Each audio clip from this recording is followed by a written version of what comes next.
Two. I'm going to start this from this.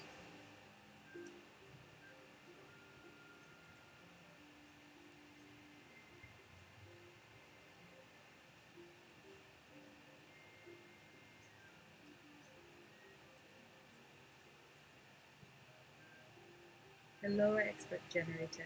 I wish to speak with someone who is expert in cognitive load theory. I wish to demonstrate to my colleagues concepts about learning and the environment of learning that might be absent and is detrimental to our peers. I wish for this conversation to abide by CLT and be presented in a way that can be easily engaged with and later integrate into long-term memory, first having to pass through the process to integrate into our working memory. Let's have a good time teaching about potentially boring things. As a child, I remember always wanting to watch cartoons. My parents would tell me no, but as a little kid, I didn't understand why. They told me that it was because cartoons weren't educational, that it wasn't good for me to watch. But that's not true. Roadrunner taught me all about the infrastructure of our southwestern United States. Wile E. Coyote taught me a lot about shipping and customer service. And Pepe Le Pew demonstrated hash metal and red flags well before they were a thing. I know the varieties of ways we can teach each other, but how do we know what is best practice and what isn't? The expert generator popped and fizz and put a phone that hadn't into a passenger. That person was an expert in cognitive load theory, indeed, and is none other than Daniel J. Wagner, Ph.D., Professor Emeritus of Psychology at Harvard University. The expert's generator made him smile like he was looking forward to this conversation. His voice sounded like someone talking with you while playing chess over coffee in their office. It was warm and friendly, like Swiss Miss hot chocolate with Lucky Charms for marshmallows. His face had some wrinkles around the eyes, but also lots of laugh lines from smiling too much, which, honestly, didn't make him look any less smart or competent, but did add to the overall sense of friendliness. It's an honor to meet you. I trust you have been briefed about my inquiry. Wagner. Yes, really. Thank you for taking time out of your busy schedule to answer my questions. Wagner. Not a problem. Please allow me a moment to review the relevant literature on cognitive load theory. I'll wait. I don't need to know everything about it now, but please feel free to let me know when you're ready and we can move on to more specific topics if there is a point that needs clarification. Right, so let us assume that there is a cohort of folk also with us who do not know about cognitive load theory.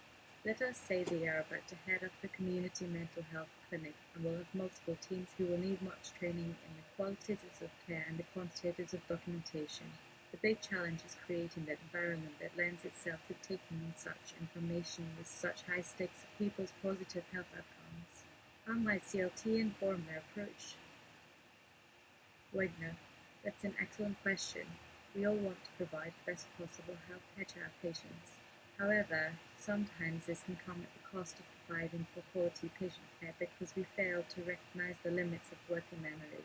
To help solve this issue, we should consider how we present new ideas to those without any previous knowledge about them. In cognitive psychology, it is common practice for researchers to create written materials explaining their research findings, often and referred to as literature reviews or meta-analyses.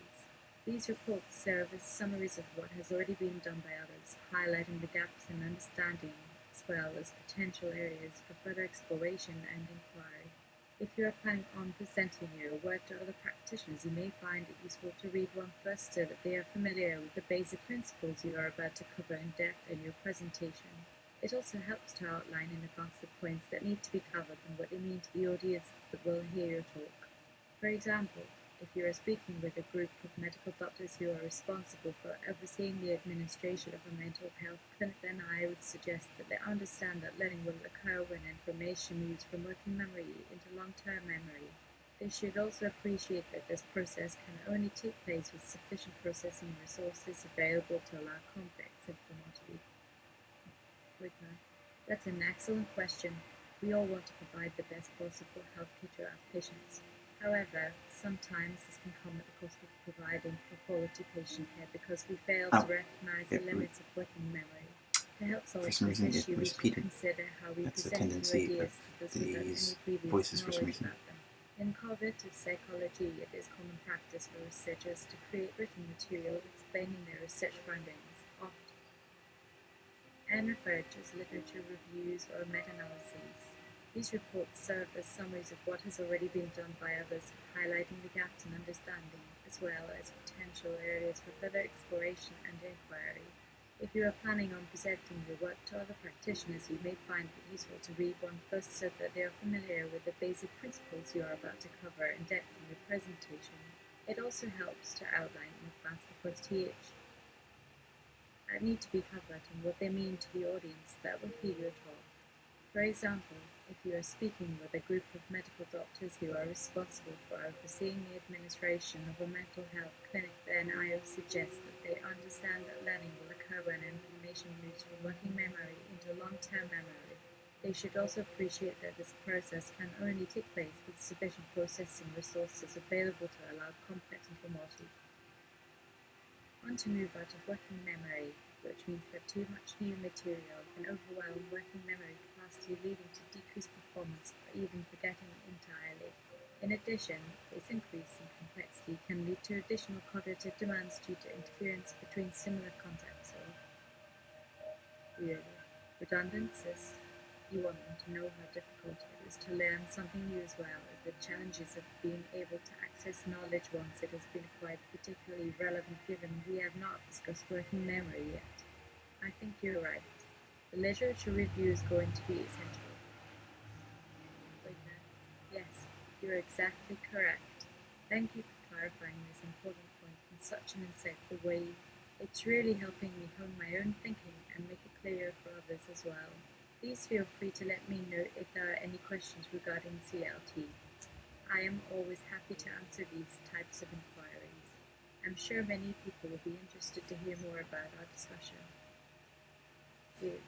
Well, let me be transparent in saying that our discussion right now is the discussion. We are speaking in a form of narrative space, a DIY imaginary constructed through the efforts of a team of grassroots researchers who feel the need to bring this bleeding edge tech to the level of the people on the ground, and not just in some government base. You and I are constructs of this machine, some of us less so than others.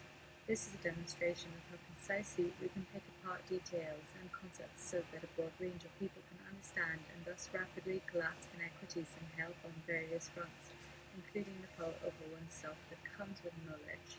You get me? Wait now. I do indeed. However, it seems like you're still struggling to articulate your understanding. Can you expand upon this concept? It sounds very intriguing to me. How? Well, here's what we're doing at Wegner Health.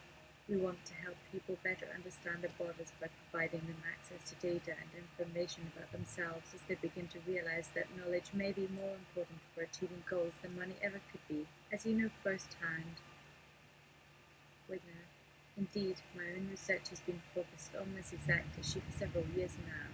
As such, I believe you'll find that our discussions are extremely relevant and timely. So far, we've talked about the need to maintain a strong relationship between the teacher and the student, but I would argue that there is a critical need for the student to also take responsibility in order to fully engage in learning. How does the connection factor into the equation in terms of motivation? Do you have any thoughts on that? I'm particularly interested in the role of social media in relation to this process. Are you aware of anything else within the context of education that should be discussed? Well, yes. Obviously, if one wants to learn something new, it requires a good deal of time investment to achieve success. The same goes when attempting to improve your health. It's not an easy thing. However, let's assume both individuals agree to try and learn how to better care for their bodies.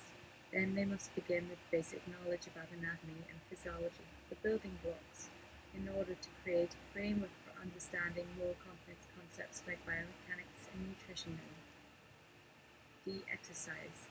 This knowledge may come from many sources. However, it's important that they can make sense of it also they begin to understand what they are actually dealing with, a concept that seems to elude them at first because their focus is still on the end goal and its achievement, and not necessarily on the steps needed to get there, unless there are barriers that keep them from reaching those goals.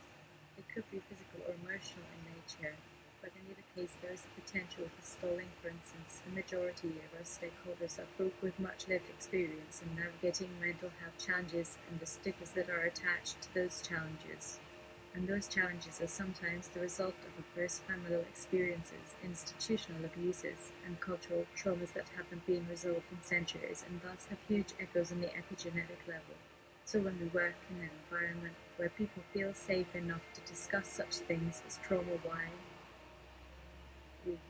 Well, yes.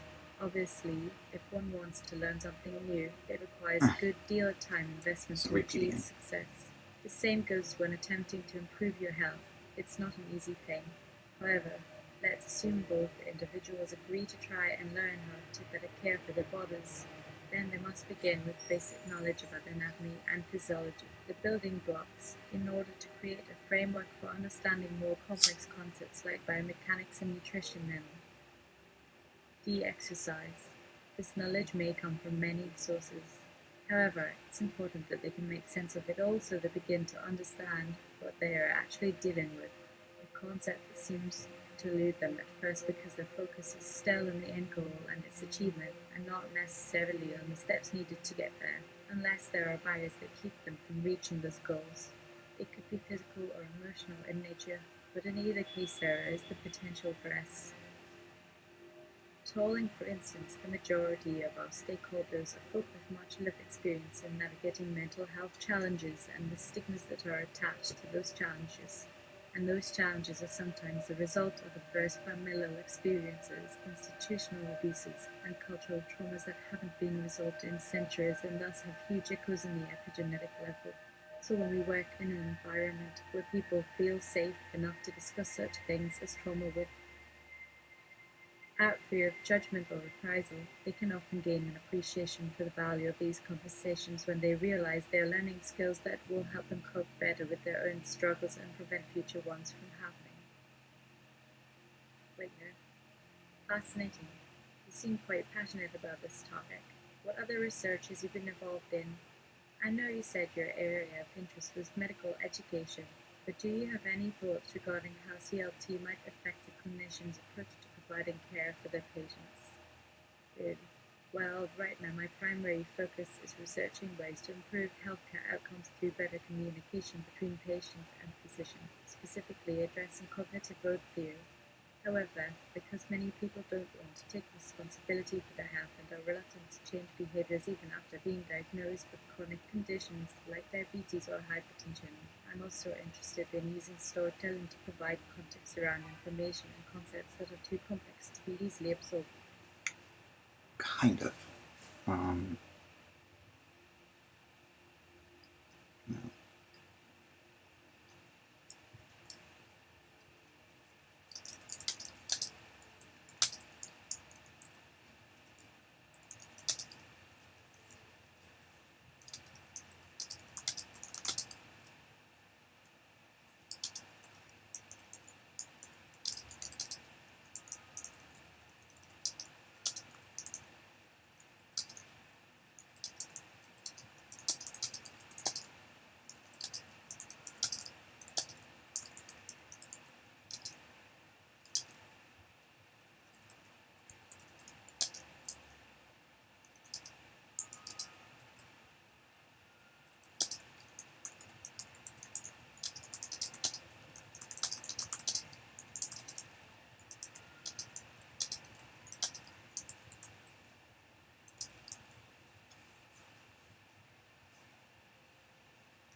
observe this dignity.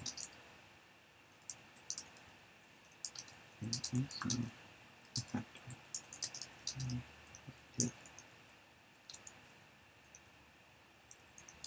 positive health outcomes. So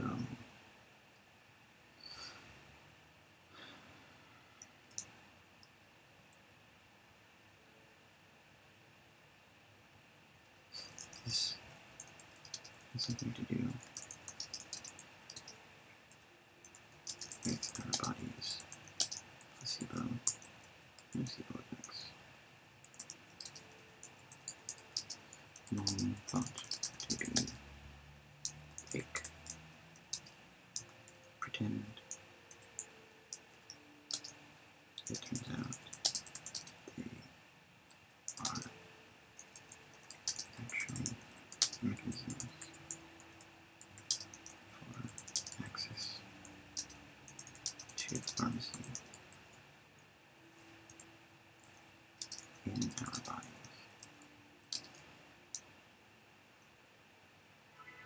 In a sense, the drug war is nonsense, considering that we ourselves are drug.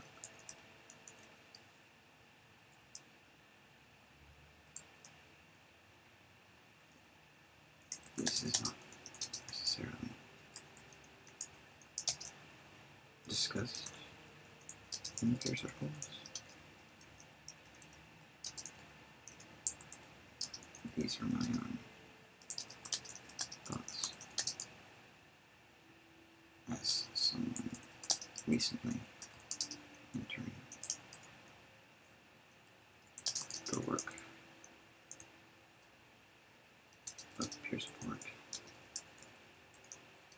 having done it years for you.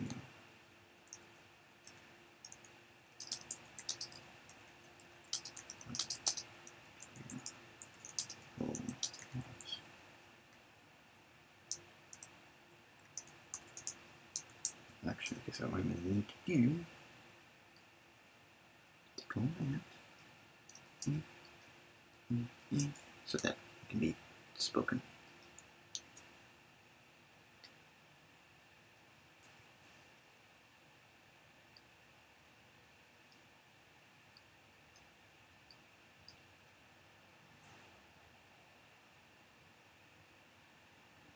You.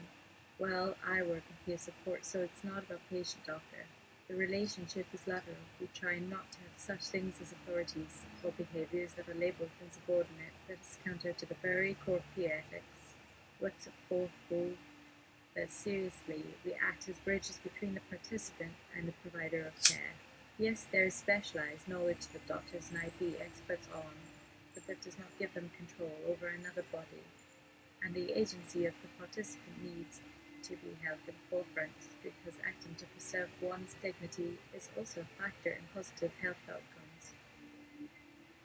This has something to do with our body's placebo/nocebo effects, wondered to be fake pretend.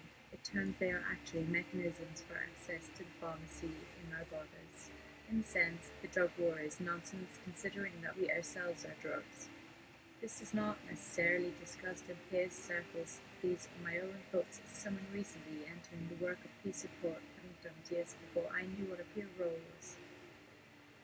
Wagner, you make an interesting point about the power dynamic between the healthcare worker and their patients. It seems like many people assume this power relationship when it comes to their doctor, but I can't imagine it would ever work out that way. Could you elaborate? You. The idea of possession as authority figure has its origins in a time when physicians were seen as priests, which was also historically the case in medicine until about 150 years ago. This system works well if doctors are available and accessible by those who need care, and there's some level of trust and respect between patient and provider, a two-way street.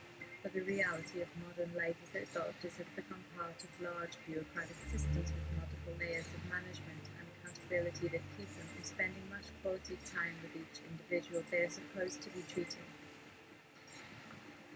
This is the computer putting words in my mouth. And those words are not that far off.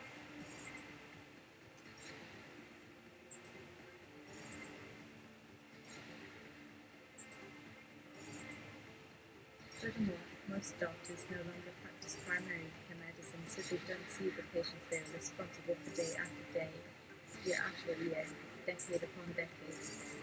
They may only meet you for once or twice a week for 15 minutes at a time during your routine checkup, and even then these appointments might be interrupted because their boss needs to talk to them about something else. So this one-to-one interaction which underlies any therapeutic relationship gets lost in translation. We must reclaim it. I agree completely, and it sounds like you've already taken steps toward making this a priority in your organization. I think you'll find that our approach to CLT can help you make real changes within healthcare in general.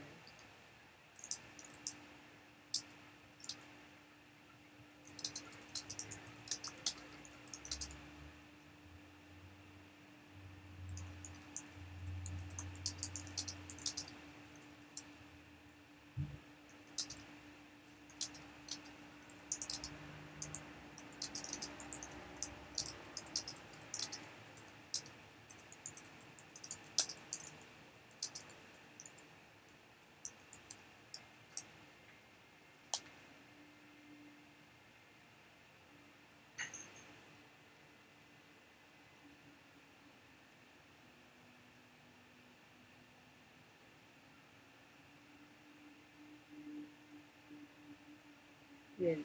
So can you tell us about environments that are conducive for a health staff to learn, and what work environments aren't conducive? Like no. Absolutely. That's precisely the reason we created the framework. It's been my experience that knowledge workers thrive best when they are able to interact and collaborate with peers who have similar skills but who also bring unique perspectives to the table. The process of learning is greatly enhanced through discussion, feedback, and sharing, not just the information itself. If you're interested, take some time to review the many resources on our site regarding the principles of CLT and how they might be applied to various professions. And let me know if there's anything else you'd like to discuss. No, let's not wrap it up. I need you to elaborate.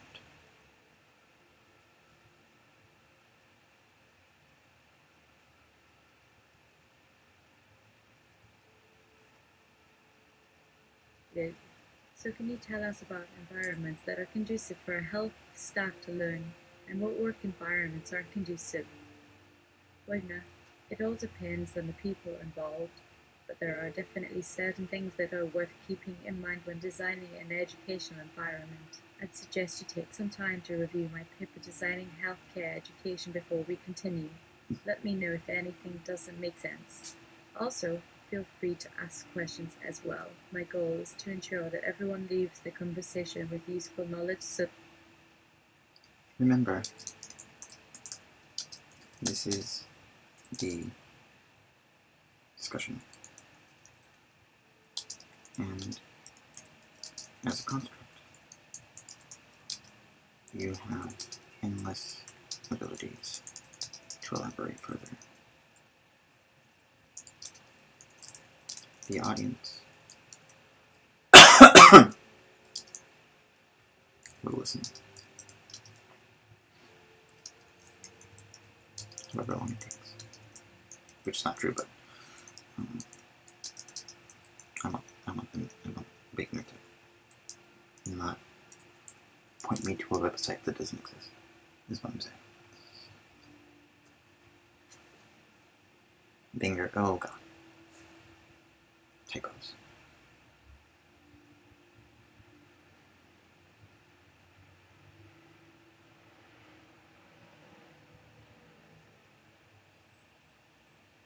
remember, this is the discussion, and as a construct, you have endless abilities to elaborate further. The audience will listen however long it takes. Wenger. Okay, well, there's certainly an abundance of literature on how to create more motivating classrooms, that is, a physical environment where the learning is taking place. but let me begin by saying that many of these studies are focused specifically on students of higher education, so they may not be directly applicable to the PSF.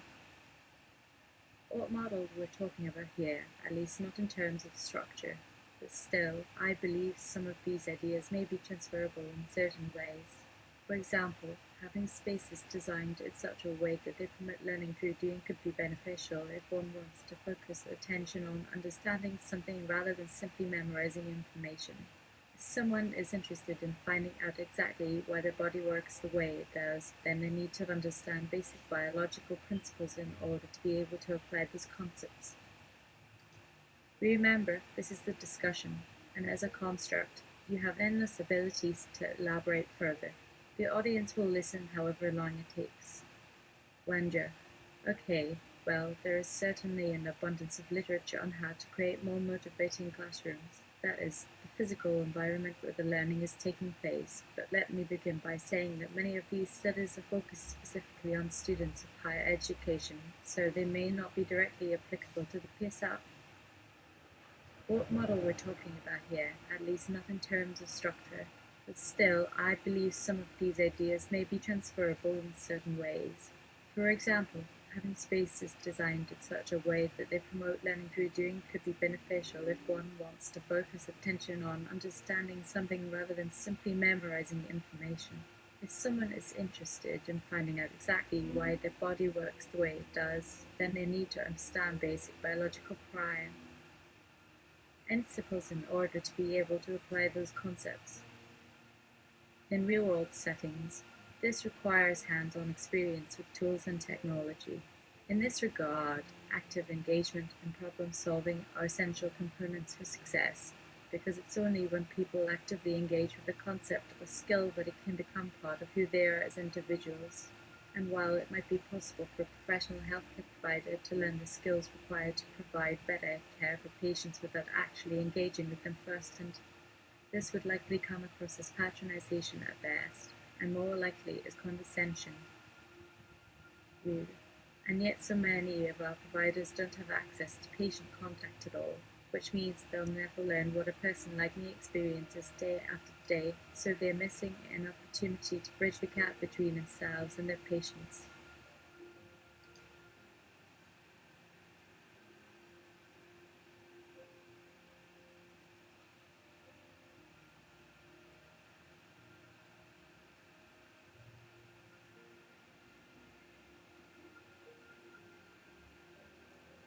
This is often seen as unethical by most traditional institutions, but I'd argue that it should be considered standard practice. How else will we ever break down those barriers? As you say, learning happens through action, and I think this is why Wedner Health has been successful in developing such a robust peer support system where everyone is working together towards improving each other's health. The power dynamics that exist in clinical environments are very real. However, there are ways to mitigate them that work well within this model. I'm sure if you looked into some of those examples in depth, you could probably find lessons to be learned here. For example, the check-in process at a hospital might benefit from having participants express how they feel about something before any formal intervention takes place.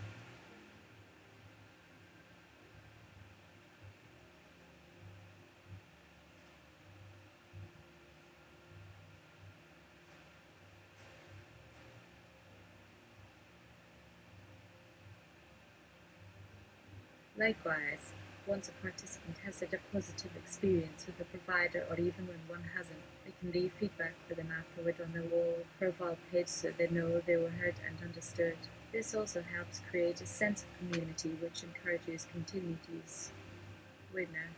Wow, that sounds like a really effective way of helping people make connections with their peers, and it might just help us develop better healthcare systems overall. What other areas have you studied?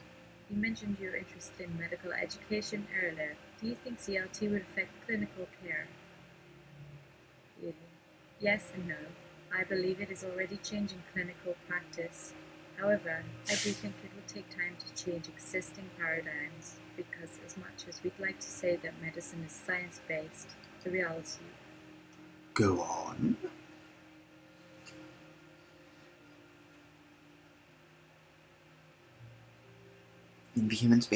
evidence-based?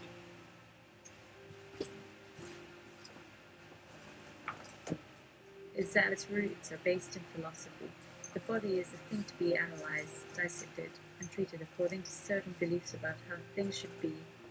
But we must remember that this belief system was created by humans who have little to no knowledge about what actually makes our bodies tick, how they function, or the forces that influence them, so there are bound to be flaws, or gaps between theory and actuality. We're all human beings here. Therefore, every model or framework we put together to understand ourselves must necessarily fall short of perfection at some level. This is simply part of being an individual. We can never fully comprehend another person's life experience without knowing everything they know, but it doesn't mean that those experiences don't have value.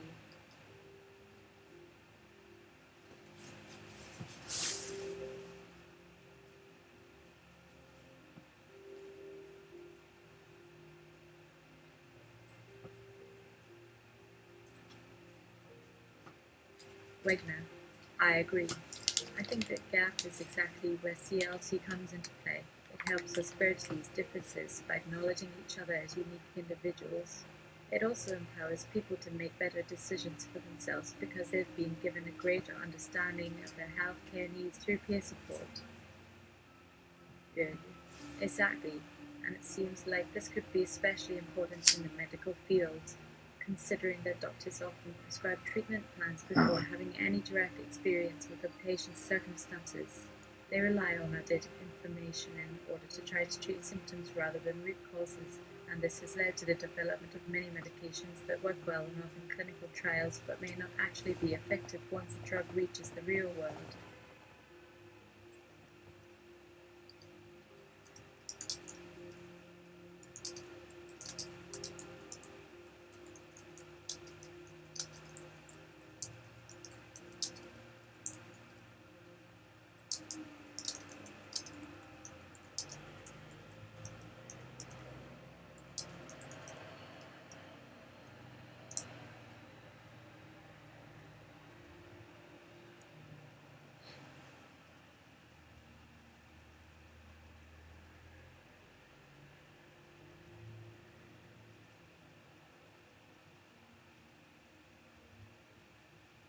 And don't get me started on trauma-informed care.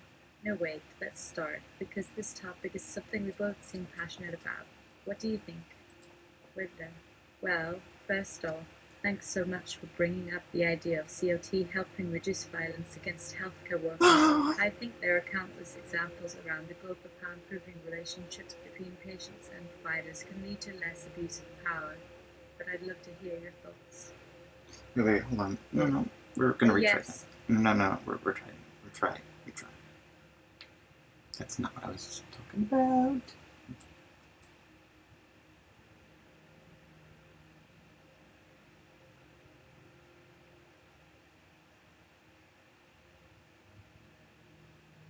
And don't get me started on trauma-informed care. No, wait, let's start, shall we? There was this study done at the University of Pennsylvania which looked at how patients react to certain things when presented with them out of context versus within the full picture of what is going on. And even then, some still had negative responses after being told why something made them feel uncomfortable, which is part of the reason I say the agency of the participant must be held at the forefront. I believe CLT can help bridge some of those gaps by providing opportunities for people to share their stories in a safe space so they understand where others are coming from, because there is no such thing as one singular truth. And again, I'm speaking specifically about healthcare settings. Other fields might require more personalization or specialized knowledge before an intervention can occur, but here you have people who already trust each other.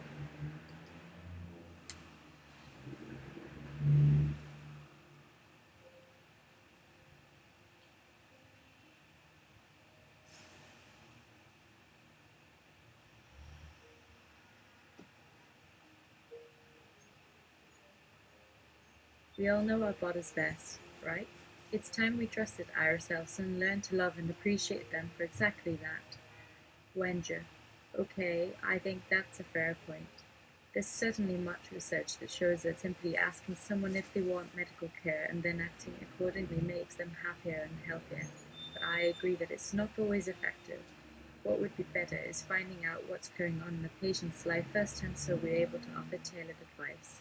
That said, this kind of work requires the support of physicians and nurses who are willing to listen without judgment, so that's definitely a hurdle in itself.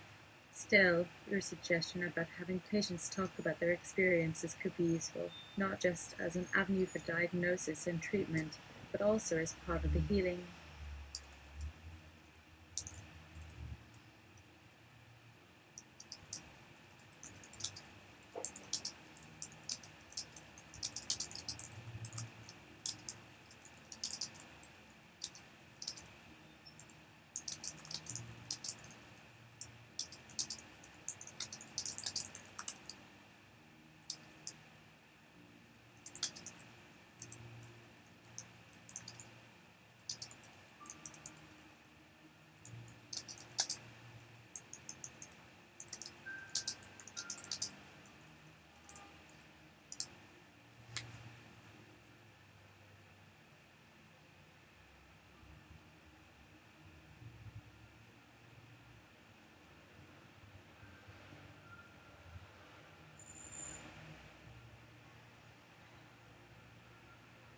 Linda, because meaning making is part of the healing.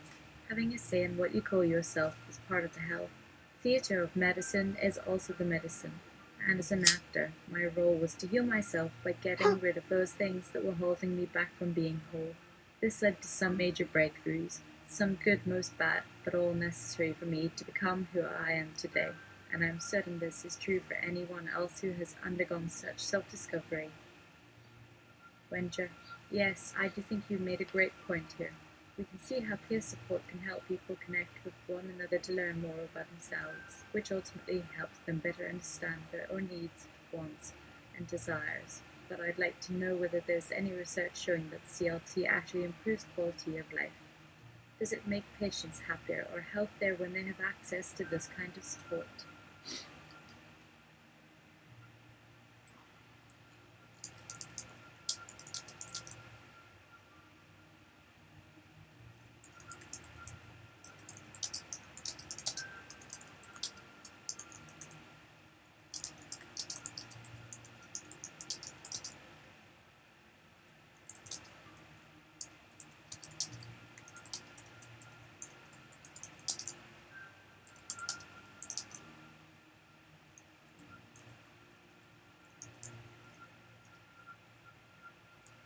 Nick Forum.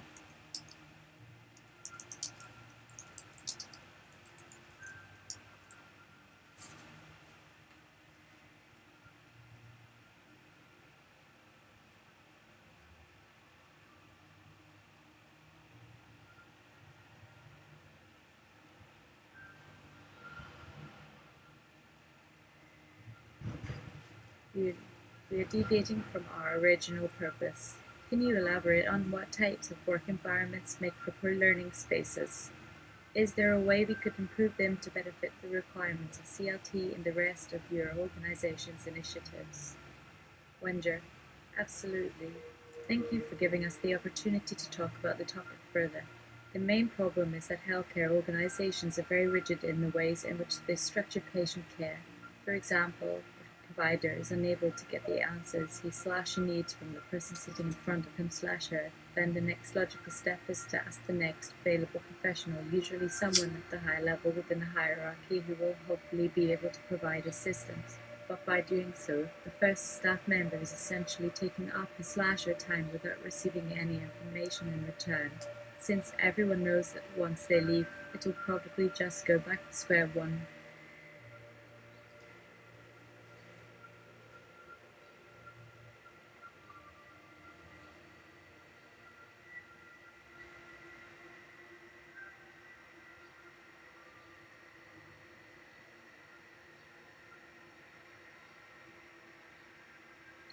This makes it impossible to learn because nobody ever learns anything new, which leads me to believe this environment is not conducive to developing peer relationships or meaningful interactions between all team members. If I were a doctor, I'd feel completely unfulfilled as well. It would certainly affect my ability to help other patients. In. Agreed. And this could easily extend beyond medicine to many other fields where human interaction is important. I mean, what's the point of having an HR department if their job is only to process paperwork? Why have teachers if they're not going to interact with students and ensure that each learner gets exactly what he or she needs?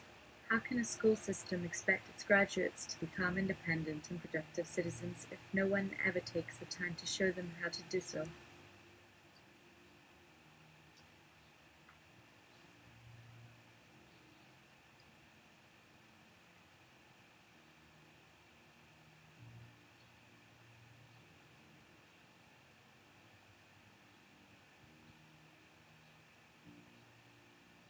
Wenger.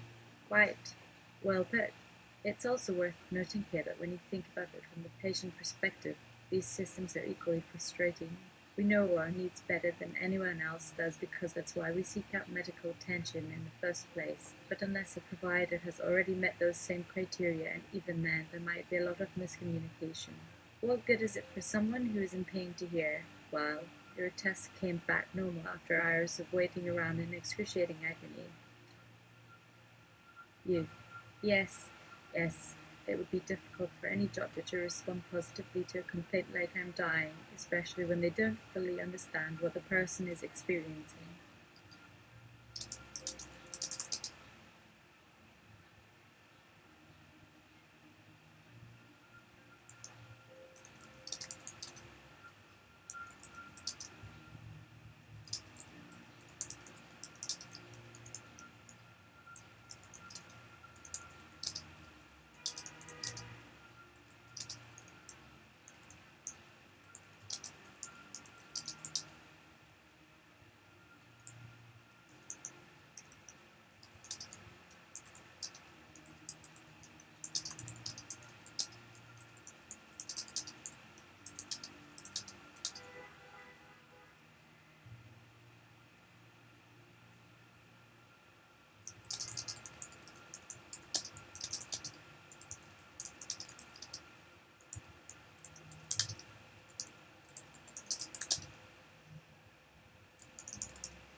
But take the situation where someone is experiencing great pain, needs some download beats, but fears requesting them and receiving the judgy eye of all the clinicians at the facility who now suspect the participant is drug seeking.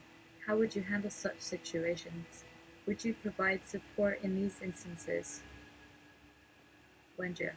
Absolutely.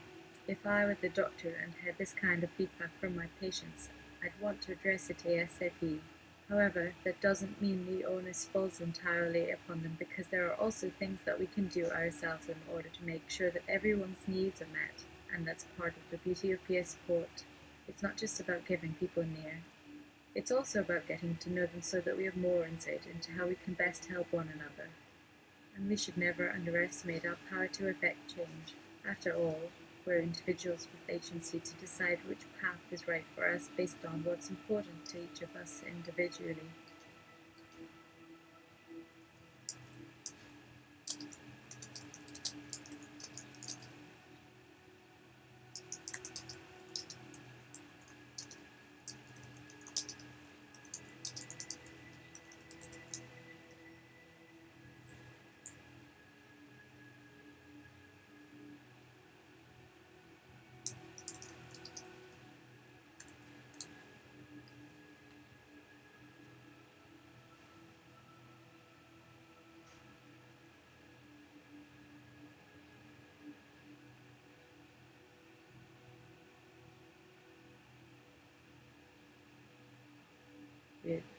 Where do you think that trust and peer support gets broken? Are there particular professions where participants feel more comfortable sharing their experiences? Do they always get what they need when they come for support?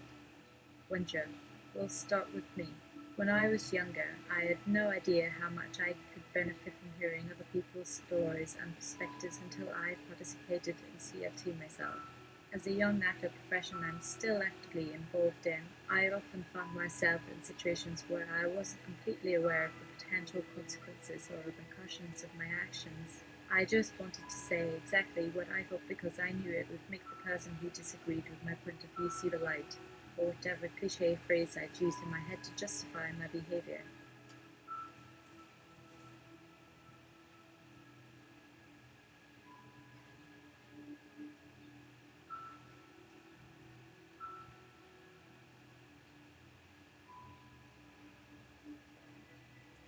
This led to some really bad choices because the only thing I cared about was winning the argument. Nobody else's feelings mattered to me at the time, and now that I've grown up a little bit, that is to say, stopped caring so much about my own ego, I know that trying to change someone's mind isn't worth it if it means that we have less love for one another in the process. So instead, I try to keep these things in mind when I'm working with clients. Asterisk, what are they experiencing? Asterisk, how can I help them? Asterisk, why does this matter to them? In addition, there are also plenty of people within healthcare who don't always receive positive responses when they reach out for peer support because they are not considered safe.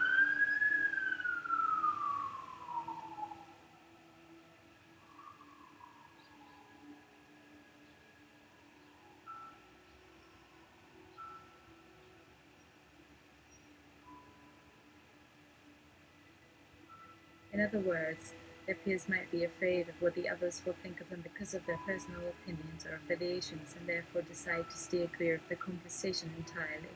But here's the problem. That person has no way of knowing whether they're supposed to come or not unless he/she makes an effort. If you feel like sharing your story with me or any other member of the team, just do it because you want to. Nobody should ever have to ask permission from anyone else before opening up. You. Thank you. So now that we've talked about trust between providers and participants as well as the potential pitfalls associated with it, let's move on to our second point. What specific types of organizations could benefit most from implementing CLT? I think they're using CLT in a different way than initially using it, cognitive load theory.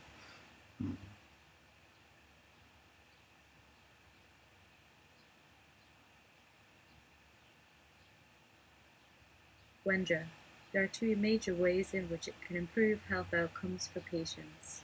The first is through making sure that all members of the medical staff understand their role in providing care, not only for their patient, but also for each other. This allows for a better flow of information across teams and ensures everyone gets the fair share of responsibilities. And this extends beyond medicine too. I can't tell you how many times I've heard people in different professions complain that they don't know what they're supposed to be doing when they're at work, especially if they're new hires.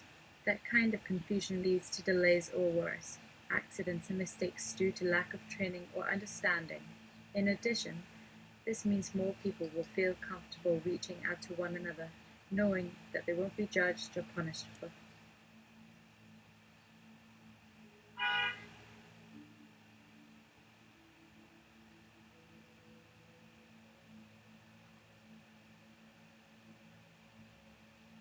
seeking help.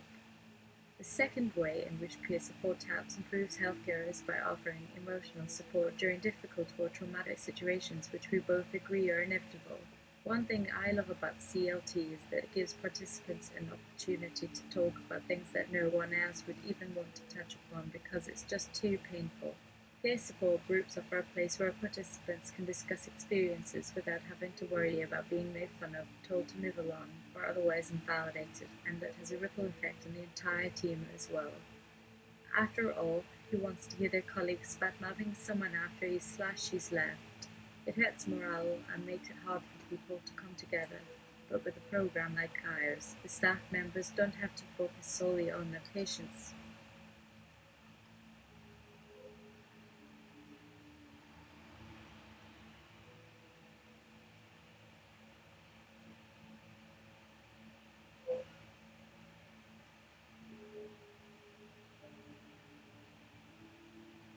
Needs.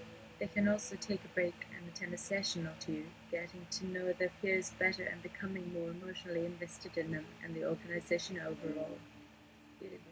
So, in your opinion, what types of organizations tend to be best suited for peer support initiatives such as these? Wenger. Hospitals are definitely great candidates for this kind of initiative. After all, they're places where lots of people go through very similar experiences both in terms of illnesses and treatments. If you look at it from the angle, they already provide opportunities for peer support in many different ways.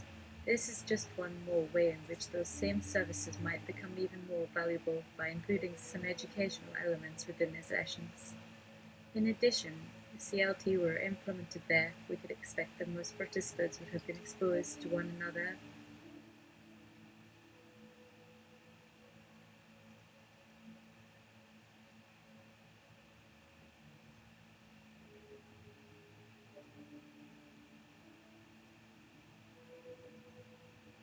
Beforehand, especially since everyone is usually wearing scrubs, so they'd probably feel much more comfortable sharing their experiences with each other. In fact, I've had the pleasure of participating in CLTS myself while working at a hospital, and one of the things that struck me was how important it was to hear what participants thought about the facility itself. How did they think it can improve? What would make them happier? This doesn't have to be done once every month or quarter, but rather on a weekly basis. People can talk about whatever comes up for them and give feedback on everything from the food served in the cafeteria to the amount of time patients wait in the waiting room. Plus, staff members are able to ask questions too.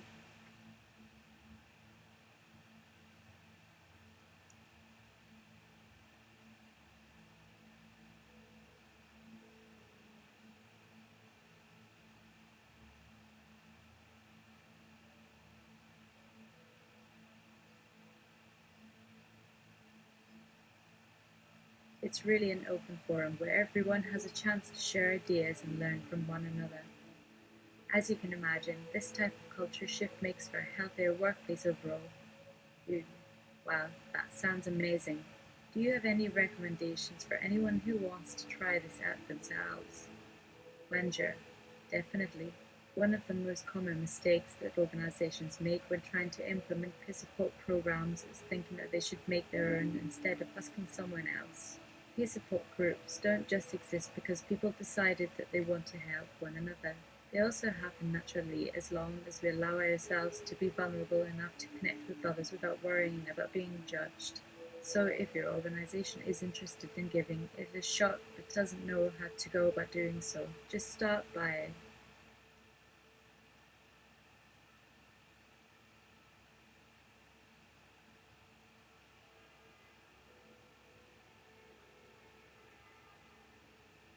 reaching out to local community centers or hospitals. They're more than willing to teach you what they do, and they probably already have all the resources you need. You might even find some success stories or case studies about how other facilities implemented similar initiatives in order to boost employee engagement and improve health outcomes in general, which would definitely give you an advantage over those who are still trying to figure things out. For the last question, I'll turn it back around on Wenger since she has much greater experience at implementing these types of programs and working directly with clients. Ian. Okay, lastly, what are the most important aspects of CLT that participants should keep in mind when engaging?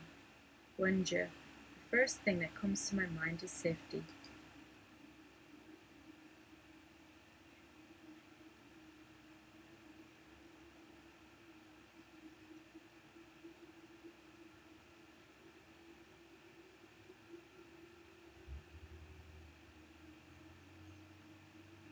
No matter how supportive a staff member may seem during his/her shift, it's not their job to intervene when a patient is feeling unsafe. That should always be left up to their direct supervisor. However, as long as people feel comfortable speaking openly with their peers without fear of being punished, that's a very good sign.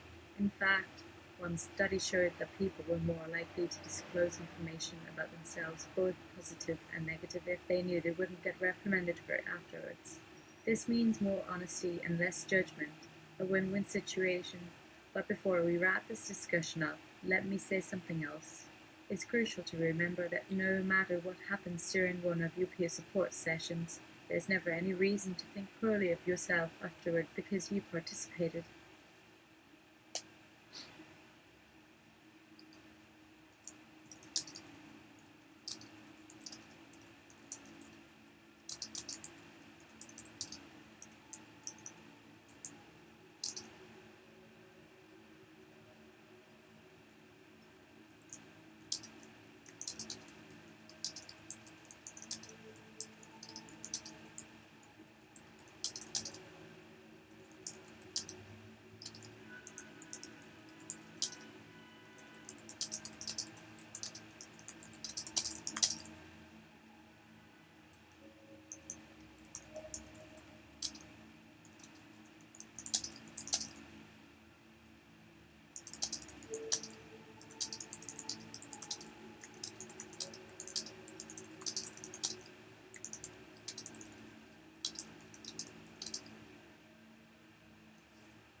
One final question, a wild card.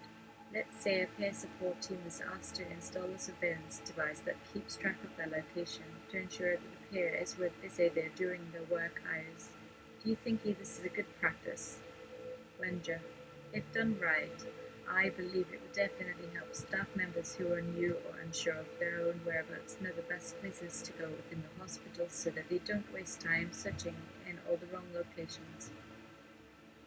However, I'm not sure about using these devices for other purposes, like what if someone doesn't want them around for some reason, or maybe they're worried about privacy issues related to how long data can be stored. I'd recommend talking about it with HR first just to make sure everyone has the same understanding of what exactly will happen and what kind of oversight exists. That way, no one feels forced to participate without knowing what's going on and whether they'll have any control over what happens if something goes wrong, like if there's a break-in. Weird. One final question, a wild card. Let's say a peer support team is asked to install a surveillance device that keeps track of their location to ensure that the peer is where they say they are during their work hours. Do you think this is a good practice? Wenger. If done right, I believe it would definitely help staff members who are new or unsure of their own whereabouts know the best places to go within the hospital so that they don't waste time searching in all the wrong locations. However, I'm not sure about using these devices for other purposes, like what if someone doesn't want them around for some reason, or maybe they're worried about privacy issues related to how long data can be stored. I'd recommend talking about it with HR first just to make sure everyone has the same understanding of what exactly will happen and what kind of oversight exists. That way, no one feels forced to participate without knowing what's going on and whether they'll have any control over W. That happens if something goes wrong, like if there's a break-in. In fact, a few hospitals actually did use surveillance cameras during one of my sessions and were very open with me afterward. They even explained to me what type of data was being collected, why, etc. It wasn't a big deal for most participants since they already understood from day one that their identities would never be revealed, but others had different opinions, and that's okay. Everyone is allowed to feel that way as long as they know the rules in advance. Before we wrap this interview up, here are a couple of tips that Wenger gave me regarding implementing peer support programs within healthcare. Asterisk, keep your team small. A group of 10 people is the maximum number I'd recommend at this point in time because it's more manageable while still providing enough opportunities to build relationships and share ideas without feeling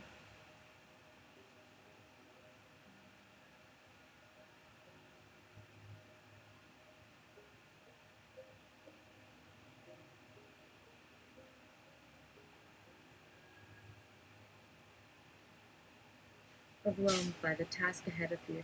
As long as each member knows his/her role and responsibilities well beforehand, things will go much smoother.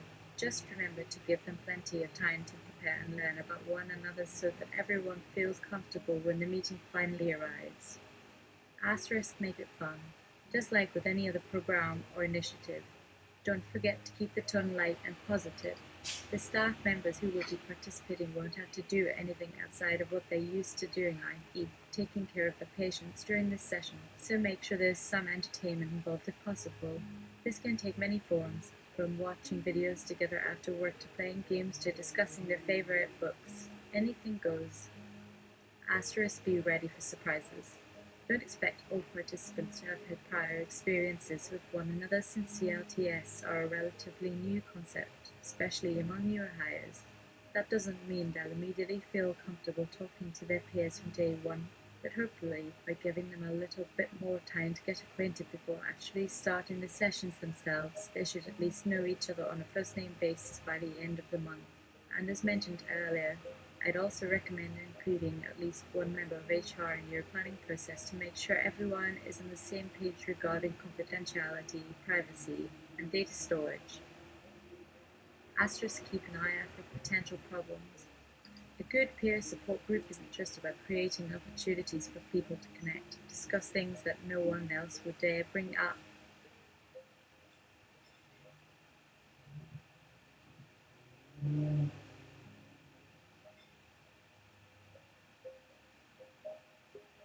And learn from each other, although those benefits certainly shouldn't be underestimated either. It's also important to watch for any signs of conflict or stress and address these issues right away so that nothing gets worse over time, and this applies not only during meetings but even during the downtime between them. In some cases, participants might come from different departments or sometimes outside organizations, which could potentially cause tensions or confusion within the team if handled poorly, especially if some staff members don't realize it until much later. Make sure everyone knows who is allowed to participate and what kind of information can/can't be shared outside of the sessions themselves. Asterisk remember, no matter how well everything goes during a meeting, there are still bound to be times where emotions get too high, so if anything needs to be resolved after everyone leaves the room, remember to keep calm.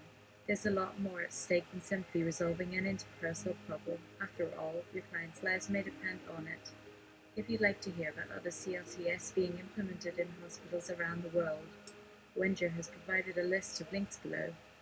http://www.slideshare.net/co/what's working in the field of peer support for healthcare professionals from equals SS embed https://u/6ag4tl7cg http://nurse plugging.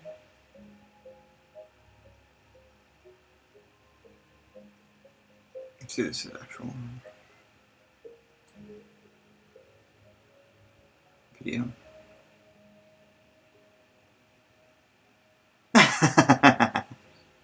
Right.